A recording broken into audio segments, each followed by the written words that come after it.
2-2.5 घंटे के बाद बता देते हैं कि फिल्म बहुत अच्छी है या फिल्म बहुत गंदी है। लेकिन ये अच्छा और गंदा बोलने के बीच जो निर्माता होता है उससे पूछे उसके दिल पर क्या बीतती है। फिल्म का ये विषय का चयन करना, उसके प्रस्तुतिकरण के लिए कहानीकार और पटकथा लेखक का चयन करना, लोकेशन का चयन करना, पात्र को पात्रता के अनुसार मनोनुकूल भूमिका देना, सुरों को संगीत के लय ताल में ढालना, एक तरह से कोरे कागज पर एक पेंटर जैसे अपनी कलाकृति बनाता है, उसी तरह से ये काम है। और ये काम एक आदमी नहीं करता। हाँ, एक आदमी स्टार बन जाता है क्योंकि वो दिखाई देता है, लेकिन हर दिखाई देने वाले स्टार के पीछे कई अनजाने चेहरे होते हैं। चंद्रपाल सिंह जी उन अनजाने चेहरों में से एक थे। मैंने जब बुरी का रफ प्रिंट देखा था तभी मैंने कहा था ये फिल्म बहुत अच्छी है। और मुझे याद है कि सलमान खान और रेवती, अभिषेक बच्चन और शिल्पा शेट्टी के साथ, फिल्म का नाम मुझे नहीं, मेरी स्मृति में नहीं है, लेकिन एक फिल्म बनी थी जो एड्स के अवेयरनेस के लिए बनी थी, लेकिन उसमें स्टार ज़्यादा थे। उनके स्टारडम के बोझ के अंदर मूल विषय दब गया था। यहाँ स्टार से ज़्यादा अभिनेता हैं और उनके अभिनय की भाव प्रवणता से और फिल्म का अधिकांश दृश्य उत्तर प्रदेश के पूर्वांचल का है। इस कारण यह फिल्म बहुत वास्तविक लगती है। और इस फिल्म में लगभग वही दिखाया गया है जो हमारे समाज में, हमारे जीवन में रोज होता है। डॉक्टर राम मनोहर लोहिया कहते थे कि स्त्री और पुरुष के बीच आपसी सहमति से जो कुछ भी हो वह उचित और जायज है, अगर उसमें लोभ और शोषण का अंश न शामिल हो। लेकिन दुर्भाग्य से हमारे समाज में स्त्री पुरुष के संबंधों में, चाहे वो वैवाहिक संबंध हो, दहेज आ जाता है, वहाँ लोभ आ जाता है। लड़की जितनी भी सुंदर हो, लड़का जितना भी कुरूप हो, लेकिन विवाह से पहले दहेज की बात होती है। और ये बात होती है कि भाई कितना जेवर जट्ठा दोगे, गाड़ी दोगे कि नहीं, मोटरसाइकिल दोगे कि नहीं, और गरीब आदमी होता है तो साइकिल दोगे कि नहीं। तो लोभ का अंश वहाँ भी आ जाता है। यह फिल्म समाज के उन सफ़ेद पोस्ट वर्गों के लिए है जिनके लिए कहा जा सकता है कि लूट की चर्चा घर घर पहुँचे, दान की चर्चा घर घर पहुँचे, लूट की दौलत छुपी रहे, नकली चेहरा सामने आए, असली सूरत छुपी रहे। चाहे गांव का पंडित हो, चाहे गांव का जमींदार हो, चाहे गांव का भट्टे वाला हो। और उत्तर प्रदेश में बहुत दिनों तक सार्वजनिक जीवन में रहने के कारण मुझे पता है कि गांव का जमींदार हो, गांव का महाजन हो, हिंदी सिनेमा ने इन भावों का चित्रण शुरू से किया है। महबूब साहब ने जब मदर इंडिया बनाई थी तो उसमें भी एक दृश्य दिखाया था कि कन्हैया लाल साहूकार हैं और अब भूख से बिलबिलाते हैं अपने बच्चों को रोटी देने के लिए। जब नरगिस उनसे खाना मांगने जाती हैं तो साहूकार कन्हैया लाल की मांग होती है कि तुम्हारे पास रूप का खजाना है वो मुझे दे दो, तब बदले में मैं तुम्हें रोटी दूंगा। तो ये बात आज की नहीं है कि औरत ने जन्म दिया मर्दों को, मर्दों ने उसे बाजार दिया, जब जी चाहा मसला कुचला, जब जी चाहा दुत्कार दिया। अवतार पे अंबर जनती है, फिर भी शैतान की बेटी है, ये वो बदकिस्मत माँ है जो बेटों की सेज पे लेटी। लेकिन इसके दुष्परिणाम क्या होते हैं इसका चित्रांकन निर्देशक ने, मैं भाटी जी को बहुत बहुत बधाई देता हूँ, बहुत अच्छी तरह से इस फिल्म में किया है। मैंने सुना है कि टाइम्स ऑफ इंडिया ने इन्हें 4 स्टार दिया है, मैं समझता हूँ 1 स्टार कम दिया है। और तमाम लोगों ने इस फिल्म को सराहा है। और ये बहुत बड़ी बात है कि जी ऐसी बड़ी कंपनी ने इस फिल्म का संगीत लिया है, और विशेष रूप से जो भोजपुरी गाना है कि काहे देहलू माई जन्म हमके, ये बात तुमने मुझे पैदा क्यों किया, और पैदा किया तो जहर क्यों नहीं दे दिया। ये एक नारी के हृदय की मर्म है और पीड़ा है, जिसमें बेचारी कहती है कि मैं जब ही तोलने का करती उपचार स्वयं तुल जाती हूँ, भुजलता फंसा कर नर तो उसे झूले सी झोंके खाती हूँ, यह आज समझ तो पाई हूँ मैं दुर्बलता में नारी हूँ, अवयवों की सुंदर कोमलता लेकर मैं सबसे हारी। लेकिन इसका दुष्परिणाम क्या होता है यह फिल्म दर्शाती है, और एड्स नाम की भयानक बीमारी के प्रति लोगों को सावधान करती है। और हमारे वैदिक पुराणों में जो लिखा हुआ है कि अति सर्वत्र वर्जते, काम क्रोध लोभ मोह, हम मानव हैं, हम देव नहीं। हम काम जयी, क्रोध जयी, लोभ जयी और मोह जयी नहीं हो सकते, लेकिन संयमित काम, संयमित लोभ, संयमित क्रोध और संयमित मोह, अगर हम इस पर इसका अनुपालन करें तो शायद जीवन सुगम रहे। यह फिल्म यह संदेश देती है, और मैं इसके लिए एक बार फिर इस फिल्म के सभी कलाकारों को बधाई देता हूँ। और सिर्फ चंद्रपाल को नहीं, सिर्फ भाटी जी को नहीं, अंजल गुप्ता जी को विशेष रूप से, जो नायिका जो विदेशी है लेकिन उसने एकदम गांव की निरीह बहू, बेचारी बहू की भूमिका बिल्कुल उस तरह से की है जैसे कि कोई गांव की लड़की हो।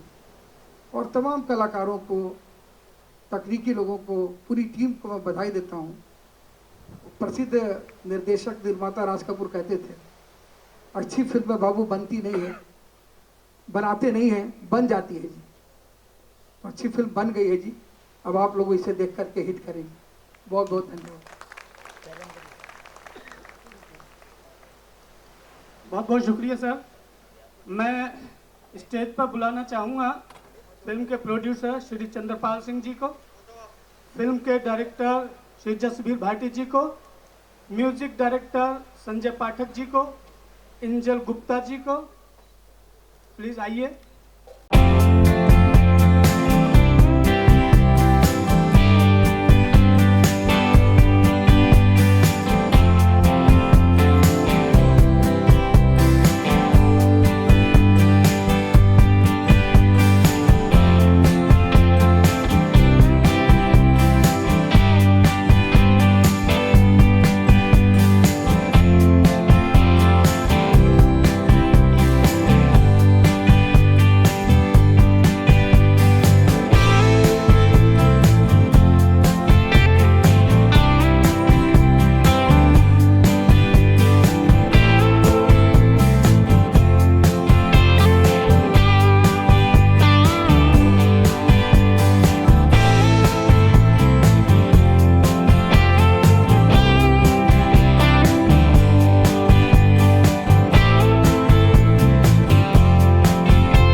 तक सीमा चली, तो मैं आपको कम से कम 100 स्त्री प्रधान फिल्मों का, हिंदी फिल्मों का, हर दशक का मैं आपको उत्तर दूँ। अमर जी, बहुत दिनों के बाद आप दिखाई दी कोई फिल्मी फंक्शन पे, नहीं तो क्या कारण था एक्चुअली कि थोड़ा दूर रहे थे? देखिए क्या है कि लाइफ में, जीवन में एक समय आता है जब आप संतृप्त हो जाते हैं। जो कहते हैं ना कि सर हॉल में बैठे, मैं आप कभी ना कभी सचिन तेंदुलकर भी बल्ला रख देता है, तो इसका मतलब नहीं कि वो खेल भूल गया है। सर अमर सिंह जी तो आराम से करते हैं सर, अभी हाल ही में अमित जी का पेपर्स में नाम आया, आपकी क्या राय है इस बारे में? मैंने बार बार कह दिया कि श्री अमिताभ बच्चन से हमारे बड़े भावनात्मक संबंध रहे हैं, और मैं स्वांतः सुखाए कभी भी उनके परिवार के बारे में नहीं बोलता, हमसे भूल की बात, लेकिन मेरी बेबाक छवि है, मैं झूठ नहीं बोलता और सच कड़वा होता है। तो मैंने अपने अंतिम पत्रकार वार्ता में हाथ जोड़कर पत्रकार साथियों को कह दिया था, और पूरे देश में प्रचारित हुआ कि कृपया अमिताभ बच्चन नाम के व्यक्ति का और उससे संबंधित किसी प्रश्न का, अब अमिताभ बच्चन का पनामा पेपर में नाम है नहीं है, कि कृपया आप सरकार से पूछिए, अरुण जेटली से पूछिए, नरेंद्र मोदी से पूछिए कि अगर है तो वैध है कि अवैध है। मैंने तो देश का वित्त मंत्री हूँ, ना प्रधानमंत्री। आप करीबी रहे नेशनल अवार्ड भी दिया गया, नेशनल अवार्ड भी दिया गया उन्हें आज। नेशनल अवार्ड भी आज से सम्मानित किया गया। एक सेकंड नेशनल अवार्ड। सर आप करीबी रहे इसलिए नेशनल अवार्ड किस बारे में दिया गया? सर उनके परफॉर्मेंस इन पिक्कू के लिए। उसके लिए मैं उनको बधाई देता हूँ। मैंने तो हरदम कहा कि उनके ऐसा कलाकार न कभी पहले था, न है, न होगा, और वो उन खुशनसीब कलाकारों में है जिन्हें नियति ने हरदम जिनका साथ दिया। पहले जब टीवी नहीं था तो सिनेमा पर वो छाए हुए थे, और जब टीवी आया तो उन्होंने टीवी पर कब्जा कर लिया। तो वह मनोरंजन की हर विधा का सही समय पर सही प्रयोग उन्होंने किया, और उनके समकालीन कलाकार वो एक फॉर्मेट में अपने आप को बांधे रहे। उन्होंने ख्वाजा अहमद अब्बास से शुरू किया, मनमोहन देसाई और प्रकाश मेहरा को छोड़कर वो बाल्की जैसे नए निर्देशकों का प्रयोग करते रहे। उन्होंने 70 साल के बूढ़े होने के बावजूद अपने से बड़े ससुर से और अपने से बेटी की उम्र की लड़की से चीनी कप में मोहब्बत किया, और जिला खान के साथ उन्होंने निशब्द में भी किया। तो किसी तरह की भूमिका जीने में उन्होंने परहेज नहीं किया, चाहे समाज कुछ बोले। मैं समझता हूँ कि आलोचना सहने की, गाली सहने की और विवादों को पचा जाने की असीम क्षमता उनके अंदर। सर हाल ही में आपने एक बयान दिया था कि आपकी लड़ाई जया बच्चन से, अमिताभ बच्चन से, इस बारे में मैं चाहता हूँ भौरी के बारे में बात करें। सिर्फ भूल के बारे में बात करें। कहा है कि अमित जी और आप फिर से दोस्त हो जाएं। आप नदी के दो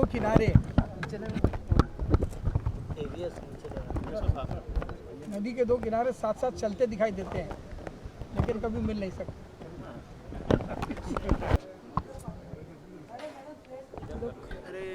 लाइट नहीं है क्या? मिल रहा है लाइट। या रोल कैमरा रहेगा। पूजा जी, सबसे पहले तो ऑडियंस को इंट्रोड्यूस कर दीजिए कि आप इस फिल्म में क्या किरदार निभाने वाली है। इससे पहले क्या ये मेरी सेकंड फिल्म है भूरी। इसमें मैं मालती का किरदार निभा रही हूँ, और क्या कहते हैं, इससे पहले मैंने एक फ़िल्म की है पकाऊ, जो भी रिलीज़ नहीं हुई है, जो रिलीज़ हो जाएगी, और ये उसमें मैंने सेकंड लीड काम किया है, और इसमें भी मैंने सेकंड लीड काम किया है। और जस्ट रिसेंटली अभी मैंने एक ऐड किया LED लाइट्स का सचिन केडकर देवगिल के साथ, और एक गन्स ऑफ बनारस फिल्म की है रिक्कू राकेश नाथ के बेटे के साथ, उसमें मैंने प्रमोशनल सॉन्ग किया है। उसके बाद उनके डायरेक्टर ने मुझे साउथ बुलाया, वहाँ पे डॉक्टर चक्रवर्ती मैंने फ़िल्म की है, और इप्टा से हूँ, मैं थिएटर से हूँ, लखनऊ से हूँ। तो इस किरदार में क्या खास बात लगी जो आपने इस किरदार को निभाने की, और क्या प्रिपरेशन करनी पड़ी इस किरदार के लिए, क्योंकि काफ़ी मुश्किल फिल्म है। यस, हाँ, काफ़ी मुश्किल है। इस किरदार के लिए मुझे ऑफ़र आया। पहले हम रघु जी के साथ मैं ऑलरेडी शूट कर रही थी पकाऊ का, हम लोग सेट पे थे, तो उन्होंने बोला कि एक फ़िल्म है करोगी तुम, तो मैंने कहा कि कैसी, तो बोले उसमें थोड़ा सा एज का है, बड़ी हुई है, तो मैंने कहा हाँ मैं करूँगी, कैरेक्टर बहुत अच्छा है उसमें और सस्पेंस है जो कि अभी प्रोमो में नहीं दिखाया है, क्योंकि अगर वो दिखा देंगे तो शायद कुछ ना कुछ, क्योंकि पब्लिक को कुछ चाहिए अच्छा मिले, इसलिए मैंने वो नहीं किया है। तो आपके लिए फिल्म कितनी इम्पोर्टेंट है, क्योंकि वुमेन पावर इसमें दिखाया जा रहा है, वुमेन के ऊपर है, वुमेन सेंट्रिक फिल्म है, तो क्या कहना चाहेंगे आपके इमेज के लिए फिल्म कितनी इंपॉर्टेंट है और ऑडियंस के लिए क्या यूएसपी पॉइंट होगा फिल्म? मेरे लिए तो बहुत ही अच्छी है, क्योंकि इसमें मैं बहुत ही अलग किरदार में हूँ, और ऑडियंस के लिए तो ऑफ कोर्स बहुत अच्छी होगी, क्योंकि ये फिल्म सच में बहुत अलग है भूरी, और सबका बहुत सपोर्ट रहा। हम लोग 45 डे वहाँ पे गोरखपुर में शूट करे, 2 घंटे हम लोग की ट्रैवलिंग होती थी, सिर्फ हम लोग होटल से शूट पे जाते थे, तो वहाँ पे उसके बाद सेट शूटिंग पैकअप होने के बाद हम लोग वॉलीबॉल भी खेलते थे। मैं वॉलीबॉल नेशनल प्लेयर भी हूँ। हमारी पूरी टीम, जो हमारे डायरेक्टर प्रोड्यूसर आदित्य जी, सारे लोग ही, सब लोग, अभी तो रघु जी नहीं है यहाँ पे, तो उनके साथ भी बहुत अच्छे प्रैक्टिस रही, क्योंकि मैं उनके साथ ही रिवाइज करती थी, मुझे बहुत अच्छा मौका मिला कि मैं काम कर सकूँ। Thank you so much. Thank you. Sir सबसे पहले तो अपने किरदार के बारे में बताइए और क्या प्रिपरेशन की थी अपने किरदार को लेकर, इस बारे में कुछ बताइए हमारे ऑडियंस को। मेरा किरदार इस भूरी फिल्म में, जो स्पेलिंग वाइज भौरी है, लेकिन इस फिल्म का नाम हम लोगों ने भूरी रखा हुआ है और भूरी कैरेक्टर का भी नाम है, और बहुत ही टची मूवी है और हर समाज के हर वर्ग के को प्रभावित करने वाली, प्रोत्साहित करने वाली, रास्ता दिखाने वाली फिल्म है। और इसमें जो मेरा किरदार है, कमाल का किरदार है, एज ए म्यूज़िक कंपोजर जो है, एज ए सिंगर मेरा इसमें किरदार है, और इसके जितने भी गाने आप लोग सुनेंगे, प्यार देंगे, वो सब जो है मैंने बनाया हुआ है, और इसमें 3 राइटरों ने लिखा हुआ है, साजन अग्रवाल, महिपाल जी हैं और प्रीता पाठक जी हैं, और मार्केट के सारे सिंगरों ने गाए हुए हैं। बड़े दिनों के बाद सपना अवस्थी जी की आवाज़ सुनाई पड़ेगी, चल छैया छैया, इस सब के बाद, क्योंकि देसी टच चाहिए था जो है, तो उसके लिए जो है मिट्टी से जुड़ी हुई, बोलते हैं कि जिस तरह की फ़िल्म हो, जिस तरह का उसका कैनवास हो, जिस तरह की उसकी लैंग्वेज हो, तो उस तरह की बोलचाल की भाषा, टोन भी वैसा होता है। तो इस टोन को मेंटेन रखते हुए एक आइटम नंबर जो सोनू कक्कड़ जी को गवाया गया है, और एक है इसमें आज मोदी जी हैं, या हर वर्ग, हर लोग कह रहे हैं कि नौजवानों का देश है हिंदुस्तान। और जो फिल्म में सारे जो किरदार हैं उनके साथ काम करने का एक्सपीरियंस कैसा रहा? शक्ति कपूर जी है, काफ़ी अच्छे किरदार हैं फिल्म में, तो उनके साथ काम करने का एक्सपीरियंस कैसा रहा? गजब का एक्सपीरियंस रहा, क्योंकि मेरा म्यूजिक डायरेक्टर मेरा बस केवल स्टूडियो से गाने बना देने का ही रहता है, बाकी इन लोगों से मिलना जुलना। इसके जो प्रोड्यूसर साहब हैं हमारे बड़े अच्छे मित्र हैं, चंद्रपाल सिंह जी, और इसके डायरेक्टर जो हैं जसवीर भाटी जी, वो भी मेरे बहुत अच्छे मित्र हैं।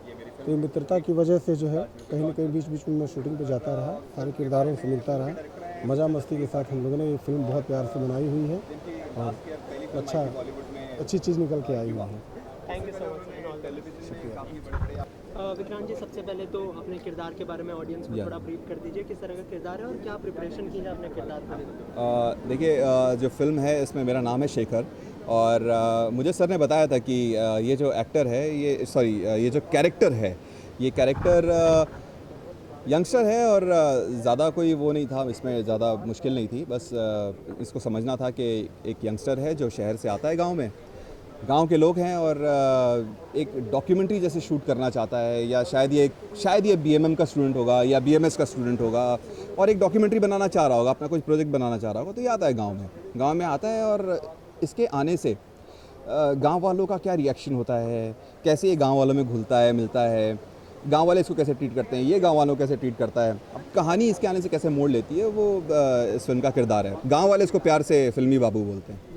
इसके अलावा जो है म्यूज़िक लॉन्च का मौका है, तो म्यूज़िक के बारे में क्या कहना चाहेंगे? काफ़ी मिलता जुलता म्यूज़िक दिख रहा है यहाँ पर, तो क्या राय है आपकी म्यूज़िक के बारे में और क्या कॉम्प्लीमेंट मिले हैं म्यूज़िक को लेकर? देखिए, आप मुझसे पूछ रहे हैं तो मैं पर्सनली अपना ओपिनियन दूंगा, और मैं उन गानों में बिलीव करता हूँ जो गाने जैसे लगे। तो ऐसा कोई कन्फ्यूजन नहीं होना चाहिए कि भाई सुन तो गाना रहे हैं लेकिन समझ में नहीं आ रहा गाना सुन रहे हैं या फास्ट पेस में कहानी सुन रहे हैं। तो गाने गाने की तरह होने चाहिए। और आपको पता है मैं किस बारे में बात कर रहा हूँ। आजकल वो म्यूज़िक जो है, जो कहीं ना कहीं हम हर इंसान कहीं ना कहीं दिल में वो मिस करता है, तो वो म्यूज़िक जो है ना वो लोग बोल नहीं पाते हैं, क्योंकि 10 लोग वो एंजॉय कर रहे हैं तो एक बोलता है यार मैं अकेला क्यों अलग से बोलूँ। तो हमने उस म्यूज़िक को म्यूज़िक की तरह रखा है, रियल रखा है, ओरिजिनल रखा है, और फिल्म की कहानी के साथ म्यूज़िक उसी के साथ फ्लो करता है। तो ये बहुत ही खूबसूरत म्यूज़िक है। पर्सनली मेरा फेवरेट है। मेरे सारे इस फिल्म के सारे गाने मेरे फेवरेट हैं। संजय पाठक जी ने इस फिल्म का म्यूज़िक दिया हुआ है और उन्होंने बहुत ही बेहतरीन काम किया है। उन्होंने एक आध फिल्म में एक आध गाने भी उन्होंने गाए हैं इस फिल्म में। और जैसा आपने सुना, आई एम श्योर बहुत ही दिल को छूने वाले, ज़मीन से जुड़े हुए गीत हैं। तो आई एम श्योर जो असली लोग हैं, रियल लोग हैं, उनको पसंद आएगा। फिल्म की क्या यूएसपी होगी, क्यों देखनी चाहिए ऑडियंस को फिल्म? देखिए, फिल्म की जो यूनिक सेलिंग पॉइंट है, वो यूएसपी जो है वो है इसका असलीपन, इसकी रियलिटी, इसका अर्दी नेचर, जो ये ज़मीन से जुड़ी हुई कहानी है। देखिए, हम ना इस भारत देश में जो जितने शहर हैं वो कुछ गिने चुने 4, 5, 6 शहर हैं, बाकी सब गांव हैं। हम इसे अवॉइड नहीं कर सकते। तो जो डायरेक्टर जसबीर भाटी हैं, उन्होंने कोशिश की है कि हम उस गांव में रहने वाले लोगों को, उनकी क्या ज़िंदगी है जो हमसे बिल्कुल अलग है, शहर वालों से, उनकी ज़रूरतें हमसे बिल्कुल अलग हैं, उनकी सोच हमसे बिल्कुल अलग है, उसे कैप्चर करके कैसे एंटरटेनिंग वे में उसे कैप्चर करके दिखाएं और एक मैसेज भी साथ में दें, ये कोशिश की गई है। और इसके अलावा कोई अपकमिंग प्रोजेक्ट जो शेयर करना चाहें? वेल, अभी तो सर कोशिश जारी है, लोगों से बातचीत चल रही है, और सब कुछ अब भूरी पे निर्भर करता है। भूरी फिल्म जितना अच्छी जाएगी, जितना अच्छा करेगी, और जितना आप लोग हमारे बारे में बात करेंगे, उस सब कुछ उसके ऊपर डिपेंड करता है। और क्या। Thank you so much and all the best. Thank you. वैसे तो मंजीत महिपाल सिंह टाइगर है, लेकिन चूंकि मैं इतना बड़ा नाम इस्तेमाल करना पसंद नहीं करता, इसलिए बस मंजीत महिपाल जो कि फिल्म में नाम है। इस फिल्म के स्क्रीन प्ले डायलॉग्स मैंने और मेरा फ्रेंड है जगत भूषण सिंह, हम दोनों ने मिलकर किया है। और फिल्म के जो गाने लिखे गए हैं उनमें से कुछ गाने मैंने लिखे हैं। और फिल्म में एक अभिनेता के तौर पर भी हूँ, जो शक्ति कपूर जी के साथ में लगा रहता है। और फिल्म का सबसे बड़ा हुक पॉइंट जिससे खुलता है वो किरदार मैंने ही किया। बाकी तो मिलजुल कर एक बहुत ही ज़्यादा प्रयास के साथ में फिल्म को हम आपके पास तक लेकर आए हैं। म्यूज़िक लॉन्च का मौका है, तो म्यूज़िक इस फिल्म में कितना बड़ा रोल प्ले करेगा? म्यूज़िक के बारे में मैं ये कहना चाहूँगा, आमतौर पर आप जब फिल्में देखते हैं तो उनमें जो गाने आते हैं वो गाने ऐसा लगता है कि जैसे बीच में किसी ने कोई पैच डाल दिया, वो कहानी का कोई ताल्लुक़ नहीं होता। और इस फिल्म के सभी गाने फिल्म की कहानी को आगे लेकर जाते हैं, कहानी के साथ ही चल रहे हैं। अगर जैसे मंजीत जी ने लिखा हुआ है सारे गाने, अगर आप फिल्म से अलग देखेंगे गाने को तो भी उसमें एक कहानी आपको दिखाई देगी और सुनने में मज़ा आएगा। और फिल्म के अंदर जब आप गाने को देखेंगे तो आपको समझ में आएगा कि ये केवल गाना नहीं था, ये हालात को आगे लेकर गया। एग्जैक्टली। तो ये एक बहुत ही महत्वपूर्ण, जो कि आजकल की फिल्मों से कहीं ना कहीं गायब सा हो गया। शुक्रिया। Thank you very much. Inspiration कहाँ से मिली आपको और क्या इंस्पायर्ड किया आपको? फिल्म की जो कहानी है और जो कॉन्सेप्ट है वो डायरेक्टर साहब का ही है, और ये एक वास्तविक असली घटना पर आधारित है। इसी तरह की घटना दूर दराज के किसी गांव में हुई है और उससे पूरी तरह से ये प्रेरित है। कोई इसके अलावा कोई अपकमिंग प्रोजेक्ट जो आप शेयर करना चाहते हैं? हाँ, अपकमिंग प्रोजेक्ट मेरे हैं जो अभी कंप्लीट हो चुके हैं। एक ज़ीरो लाइन करके है, वो कंप्लीट तो होगी, लेकिन अभी मार्केट में आना उसमें थोड़ा टाइम जाएगा। ये निर्भर करता है, जो निर्माता लोग हैं उनके ऊपर निर्भर करता है। और भी उसके अलावा भी तैयारियां काफ़ी चल रही हैं, एक दो प्रोजेक्ट्स पे काम भी चल रहा है। चंद्रपाल जी के साथ ही आगे के प्रोजेक्ट पे काम चल रहा है। और पूछिए आप फिल्म के संबंध में कुछ भी। Thank you so much. Welcome. Thank you. सबसे पहले tell us about your character in the film and what you are doing about your item number and all tell us. See, I've got a very lovely item song that's called झुमका लिया बरेली से, which is like very peppy number. जैसे गांव के लोग जश्न के अंदर नाचते हैं, झूमते हैं, वो बहुत गांव में जैसे शादी ब्याह में लोग ठुमकते हैं, वैसा एक देसी आइटम नंबर है। एंड मुझे उसको करके बहुत मज़ा आया। एंड इतनी अच्छी मूवी का हिस्सा होना, चाहे आइटम सॉन्ग के थ्रू या किसी भी छोटे मोटे कैरेक्टर के थ्रू बहुत लकी बात है। And I met sir very late, otherwise मुझे लगता है कि शायद वो कहीं ना कहीं मुझे कोई रोल भी देते हैं। जी, इसके अलावा क्या इंस्पिरेशन किया आपको और क्या प्रिपरेशन करनी पड़ी अपने इसको लेकर? मैं as sir said I am very westernise, I am basically from London, so मुझे अपना वेट पुट ऑन करना पड़ा 6 kgs to look like a complete गाँव की वाली। एंड मुझे अपना थोड़ा वो बॉडी लैंग्वेज भी बिल्कुल गांव वाली लड़की के जैसे ही करना पड़ा। So I really work hard on like एक गांव की लड़की लगने के लिए मैंने बहुत अपनी तरफ से कोशिश की है, शायद आप लोगों को पसंद है। इसके अलावा जो फिल्म में किरदार है उनके साथ काम करने का किसी से मिले आप, कोई इंस्पायर यस मैं मिस्टर शक्ति कपूर को मिली मेरी शूटिंग पे, एंड देन मैं मिस्टर सीताराम जी को मिली, and all of them are very good. Okay, any upcoming project you want to share? Yes. I think I'm doing one Azimgad movie with Mr. Chandrapal sir again as a main lead, and in between let's see what comes up. Okay, thank you so much. Thank you so much.